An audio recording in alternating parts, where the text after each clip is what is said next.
Essays by Thomas Troward. Number 12, A Lesson from Browning. Imbalance. Perhaps you know a little poem of Browning's called An Epistle Containing the Strange Medical Experience of Karshish, the Arab Physician. The somewhat weird conception is that the Arab physician, traveling in Palestine soon after the date when the Gospel narrative closes, meets with Lazarus, whom Jesus raised from the dead, and in this letter to a medical friend describes the strange effect which his vision of the other life has produced upon the resurrected man. The poem should be studied as a whole, but for the present a few lines selected here and there must do duty to indicate the character of the change which has come over Lazarus. After comparing him to a beggar who, having suddenly received boundless wealth, is unable to regulate its use to his requirements. Karshish continues, So here, we call the treasure knowledge, say, increased beyond the fleshly faculty, heaven open to a soul while yet on earth forced on a soul's use while seen heaven. The man is witless of the size, the sum, the value in proportion of all things. In fact, he has become conscious of the spiritual life around the earthly life. The law of that is known to him as this: his heart and brain move there, his feet stay here, and the result is a loss of mental balance entirely unfitting him for the affairs of ordinary life. Cosmic consciousness.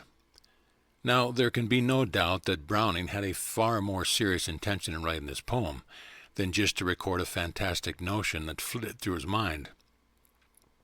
If we read between the lines, it must be clear from the general tenor of his writing that, however he may have acquired it, Browning had a very deep acquaintance with the inner region of spiritual causes, which gave rise to all that we see of outward phenomenal manifestation.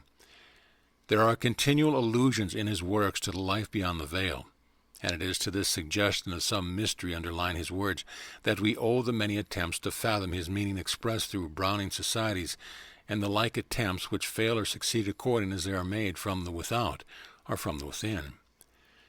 No one was better qualified than the poet to realize the immense benefits of the inner knowledge, and for the same reason, he is also qualified to warn us of the dangers on the way to its acquisition. For nowhere is it more true that a little knowledge is a dangerous thing, and it is one of the greatest of these dangers that he points out in his poem. Under the figure of Lazarus, he describes the man who has practically grasped the reality of the inner side of things, for whom the veil has been removed, and who knows that the external and visible takes its rise from the internal and spiritual. But the description is that of one whose eyes have been so dazzled by the light that he has lost the power of accommodating his vision to the world of sense. He now commits the same error from the side of the within that he formerly committed from the side of the without, the error of supposing that there is no vital reality in the aspect of things on which his thoughts are not immediately centered. This is want of mental balance, whether it shows itself by refusing reality to the inward or the outward. To be so absorbed in speculative ideas as to be unable to give them practical application in daily life is to allow our highest thoughts to evaporate in dreams.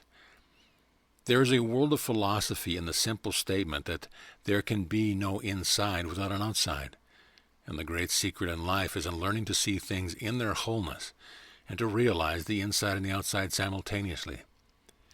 Each of them without the other is a mere abstraction having no real existence, and which we contemplate separately only for the purpose of reviewing the logical steps by which they are connected together as cause and effect.